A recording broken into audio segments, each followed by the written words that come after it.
संघीय सरकार ऐसा आगू वन पैदावार विकास समिति माथत रहल सर्लाही के सागरनाथ वन विकास परियोजना के वन क्षेत्र के नेपाल वन निगम लिमिटेड माथत लाभ लगला के बाद ओना होब नहीं देबाक आ उ वन परियोजना प्रदेश माथत मात्रे राखब संकेत करैत प्रदेश सरकार वने क्षेत्र में जाकर मंत्री परिषद के बैसार कऽ विभिन्न महत्वपूर्ण निर्णय सब कयलक अछि। प्रदेश सरकार के ई कदम वन क्षेत्र संघीय सरकार के कब्जा करऽ सँ रोकब अछि। वनलाई कसरी संरक्षण गर्ने अहिले जुन वन फडानी भइराखेको छ, विभिन्न किसिमका संयन्त्रहरू बनाएर त्यो प्रदेशको वनलाई कसरी संरक्षण गर्ने र यो वन संरक्षण हामी गरेनौँ भने भोलिका दिनमा यो पुरै प्रदेश नै मरुभूमीकरणमा परिणत हुनेछ। चुरे संरक्षण गर्न सकेनौँ भने पुरै प्रदेश चाहिँ मरुभूमीकरणमा परिणत हुनेछ। वन क्षेत्र के महतर स्थित लक्ष्मीनिया से शुक्र दिन वृक्षारोपण सहित हरित प्रदेश अभियान समेत शुरुआत कयल गेल अछि। प्रदेश भर के करीब 1,95,000 हेक्टेयर जगह में 3,06,000 वृक्षारोपण करबाक उ अभियान के समुद्घाटन करैत मुख्यमंत्री लालबाबू राउत विभिन्न बहाना में संविधान विपरीत प्रदेश के वन हड़प के काम होब लगल कहैत कोनो समेत हालत में वन फडानी आ वन विनाश सहन कर नहीं सकबाक चेतावनी देलनि अछि। र खास गरेर वन मन्त्रालय र वन मन्त्रालयसँग सम्बन्धित हाम्रा जुन अधिकारीहरू हुनुहुन्छ उहाँहरूलाई म यो निर्देशन दिन्छु कि यो जङ्गल बचाउनुहोस्, प्रदेशलाई बचाउनुहोस्, हामी सबैलाई बचाउनुहोस्। यो मुलुकमा जङ्गल अहिलेसम्म नियोजित हिसाबले फडानी हुँदै आएको छ।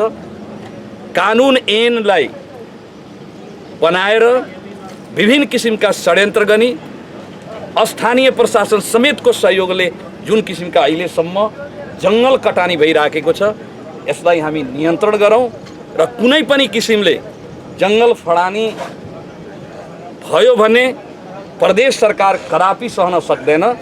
प्रदेश सरकार जङ्गल बचाउनको लागि हर प्रयास गर्नेछ। हरित प्रदेश अभियान अंतर्गत सगरमाथा वन विकास परियोजना के 20 हेक्टेयर में मात्रे करीब 32,000 वृक्ष रोपबा कार्यक्रम रहल उद्योग पर्यटन वन तथा वातावरण राज्य मंत्री सुरेश मंडल बतौलन।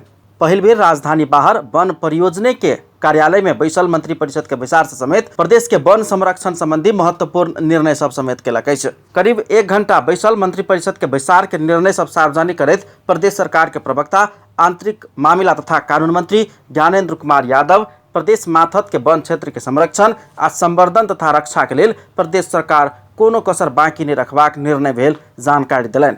सागरनाथ वन लगायत जुन प्रदेश नंबर 2 को भित्र जुन राष्ट्रिय वन छ त्यो राष्ट्रिय वन संवैधानिक हिसाबमा प्रदेश नंबर 2 को चाहिँ माथत भएको हुनाले यसको संरक्षण संवर्धन सबै चाहिँ प्रदेश नंबर 2 ले चाहिँ पाउनुपर्छ, प्रदेश सरकारले पाउनुपर्छ र निगमको नाउँमा चाहिँ यो यहाँको वनलाई चाहिँ कुनै हिसाबमा चाहिँ बिक्री गर्ने या कुनै हिसाबमा चाहिँ अरूलाई दिने जुन प्रपञ्च गरिया छ त्यसको चाहिँ विरुद्धमा प्रदेश सरकार चाहिँ प्रतिबद्ध भएर चाहिँ एकदम दरो साथ अगाडि बढिरहेको कुरा हाम्रो चाहिँ क्याबिनेटले चाहिँ यसले डिसिजन गरिया छ। प्रदेश सरकारक प्रवक्ता मंत्री यादव चूरे संरक्षण के विशेष कार्यक्रम समेत लाभ लागल बतौलन। ओ कोनो समेत बहाना में चूरे क्षेत्र में बस्ती बैस नहीं देबाक आ एखन बैस रहल गैर कानूनी बसोबास क्षेत्र के समेत नियंत्रण करबाक बतौलन। ओ प्रदेश के वन प्रदेशे माथत रह परबाक देखाव के लिए समेत वने क्षेत्र में जाकर मंत्री परिषद के विचार कर परल बतौलन। कैबिनेट को बैठक बाहिर बसाउनुको मेन उद्देश्य के हो कि खास गरेर चुरिया संरक्षण बिना र वन संरक्षण बिना प्रदेश नंबर 2 को अस्तित्व रहन सक्दैन। प्रदेश नंबर 2 को लाइफ लाइन भनेको चुरे हो।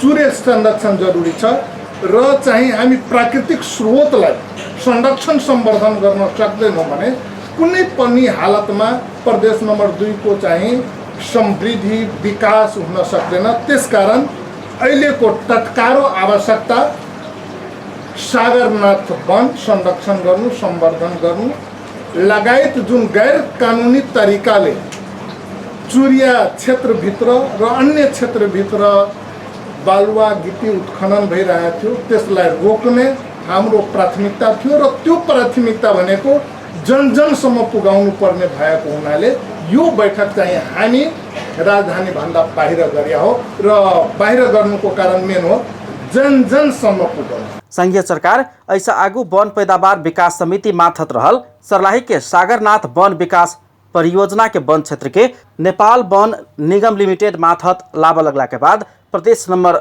2 सरकार संघीय सरकार विरुद्ध सर्वोच्च अदालत में रीट समेत दायर केने छ।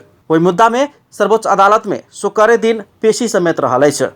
एनाका प्रदेश मार्फत आयल स्रोत साधन के विषय में समेत प्रदेश आ संघीय सरकार बीच आब विवाद बढ़बाक संभावना अछि। अपन टेलीविजन के लेल कैमरा में संजय शाह के साथ में पूरन शाह, जनकपुर धाम।